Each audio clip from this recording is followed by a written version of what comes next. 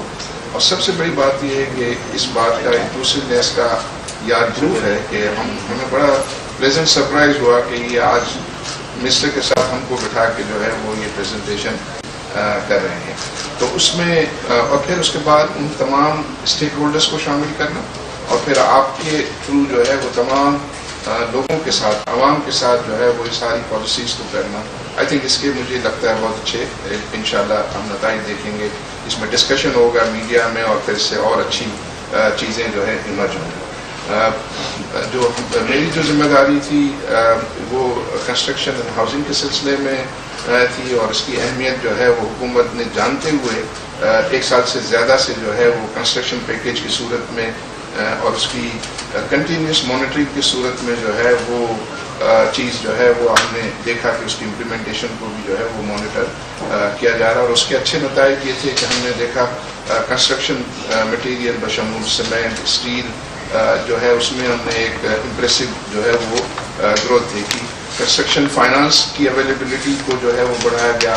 اس میں ہم نے دیکھا کہ جو ہے وہ 150 بلین سے زیادہ کی جو ہے وہ کنسٹرکشن فائنانسنگ آلریڈی جو ہے وہ ڈسبرس کی جا چکی ہے. اسی طرح چھوٹے لوگوں کے لیے لو کاسٹ ہاؤسنگ کے لیے جو ہے وہ مورگیج فائنانسنگ اور عام لوگوں کے لیے مورگیج فائنانسنگ پالیسیز کا جو ہے اجرا ہونے کے بعد کوئی 150 ارب سے زیادہ کی جو ہے وہ چھوٹے گھروں کے لیے اپلیکیشن جو ہیں وہ آلریڈی وصول ہو چکی ہیں, جس میں سے 50 ارب سے زیادہ جو ہے بینکوں نے جو ہے وہ اپروو کر دی ہیں اینڈ اس کی ڈسبرسمنٹ جو ہے وہ تیزی سے ہوگی. مجھے لگتا ہے کہ ان پالیسیز کے ذریعے جو نہ صرف یہ ہے کہ ہاؤسز کی اویلیبلٹی جو ہے وہ کو انشور کیا جائے گا. آپ سب کو پتہ ہے کہ 1 کروڑ سے زیادہ گھر کی جو ہے وہ شارٹیج ہے پاکستان میں. ہر سال 7-8 لاکھ گھر جو ہے کی شارٹیج بڑھتی ہے. اس سے نہ صرف یہ ہے کہ گھر کی شارٹیج کو جو ہے وہ ایڈریس کرنے کا جو ہے وہ اس کے ذریعے جو ہے یہ آبجیکٹو حاصل ہوگا, بلکہ اس میں امپلائمنٹ جنریشن کے لیے بھی اور انڈسٹری کی ایکٹیویٹی بڑھانے کے لیے بھی جو ہے یہ مددگار ثابت ہوگا. تو EAC نے اکنامک ایڈوائزری کونسل نے اس بات کو جو ہے کی خواہش ظاہر کی کہ ایک تو یہ پالیسی کے جو پازیٹیو نتائج ہیں وہ سسٹینیبل ہونے چاہیے اور اس کے لیے جو ہے وہ اقدامات کو آپ ریکمینڈ کریں. دوسری یہ ہے کہ کنسٹرکشن جو ہے ہمارے ملک کے اندر جو ہے وہ آف دا بک جو ہے وہ زیادہ جو ہے ایکٹیویٹی رہتی ہے. اس کی ڈاکیومنٹیشن کو جو ہے وہ انشور کیا جائے اور زیادہ سے زیادہ اس کو فیسیلیٹیٹ کیا جائے تاکہ اس کی جو ریسورسز پر اور خاص طور پہ اس کی جو گھروں کی پرچیز کے لیے, گھروں کی آفیسز کی دکان کی پرچیزز کے لیے جو ہے وہ لوگوں کو وسائل حاصل ہو سکے. اور آپ کو یہ پتہ ہے کہ پاکستان میں جو ہے انٹرسٹ ریٹ سے زیادہ جو ہے اپریسیشن جو ہے وہ ریئل اسٹیٹ میں رہتی ہے. تو اگر آپ بورو کر کے خاص کر چھوٹے لوگ جو ہیں ان کو جو ہے کنسیشنل ریٹ پر جو ہے وہ یہ فائنانس اویلیبل کرنا 3%, 5% اور 7% اور اپ فرنٹ سبسڈی جو ہے وہ 3 لاکھ روپے کی اویلیبل کرنا, مجھے لگتا ہے کہ جو یہ اچھے نتائج ہم نے دیکھے ہیں آئندہ دنوں میں مزید جو ہے وہ اچھے ریزلٹس اس کے مجھے پائپ لائن میں نظر آتے ہیں اور انشاءاللہ میں سمجھتا ہوں کہ اسی طرح ہم یہ جو آبجیکٹو ہے اکنامک پراسپیرٹی کا جو ہے وہ حاصل کر سکتے ہیں. تھینک یو عارف بھائی. سلیم بھائی, اگر آپ فائنینشیل سیکٹر پہ کچھ کہہ سکیں. شکریہ جی. ہمارا group was looking after ways of increasing our financial sector's capacity to support high growth اور طریقے جس کے ذریعے سے گورنمنٹ کی ڈیٹ ہم بہتر ڈسٹریبیوٹ کر سکیں, جس وقت کانسنٹریٹڈ ہے بینکس پر, اور اس کو ایک ایفیشینٹ طریقے سے ڈسٹریبیوٹ کر سکیں تاکہ یہ بینکس مارکیٹ کی ضروریات کے لیے کمپلیمنٹری بن جائے, ڈسرپٹیو اور کنفلکٹیو نہ ہو, جو کہ اب کبھی کبھار ہو جاتی ہے. اچھا, تو اگر ہماری سسٹینیبل گروتھ 6% ہونے والی ہے تو بالکل ظاہر ہے کہ ہمیں کوئی 24% ٹی ڈی پی انویسٹ کرنا پڑے گا نسبتاً 14-15 جو کہ آج ہے. اچھا, اس چیلنج کے لیے ہمارے فائنینشیل سیکٹر کو کافی کنسیڈریبل ری انفورسمنٹ چاہیے. ایک تو بہت چھوٹا ہے ہمارا فائنینشیل سیکٹر, ڈپازٹس ہمارے ہیں 33% ٹی ڈی پی, یہ دنیا کے اسٹینڈرڈ سے بہت کم ہے اور ایون بائی ریجنل اسٹینڈرڈس یہ بہت کم ہے. Government takes up the majority of banks loanable assets, 55% banks کے پاس چلے جاتے ہیں, 45 رہتے ہیں پوری مارکیٹ کریڈٹ کے لیے. اس میں سے 1/2 صرف جاتا ہے ایس ایم ایز اور ایگریکلچر کو, تو 45% 90% بڑی کمپنیز رہ جاتی ہیں. تیسرا 42% ہمارا کیش ٹو ڈپازٹس ریشو ہے. یہ دنیا میں کوئی ملک آپ تلاش کر لیجیے اگر 20% سے زیادہ کہیں مل جائے, اٹ بی ویری انیوژل, تو بہت زیادہ ہے. تو ان تینوں چیزوں کو ہم کو ٹیکل کرنا ہے. اگر ہم کر لیں تو ایک چیز بالکل ایشورنس دینا چاہتا ہوں کہ ہمارے یہاں پیسہ ہے, موبلائز بھی یہ ٹھیک سے, ہمارے یہاں بہت ساری قابلیتیں ہیں جو کہ ہم نے خود انلیش نہیں کی مارکیٹ فورسز کے ذریعے سے. اور اگر جو اقدامات ہم لوگ لے رہے ہیں اور ابھی امپلیمنٹ ہونا شروع ہے, اگر وہ ہو جائیں, مومنٹم پا جائیں اگلی 2-2.5 سال میں, جو جس کی امید ہے, تو ہمارا جو اس وقت 9 ٹریلین کا پورا پرائیویٹ پورا مارکیٹ کریڈٹ ہے یہ ڈبل ہو سکتا ہے.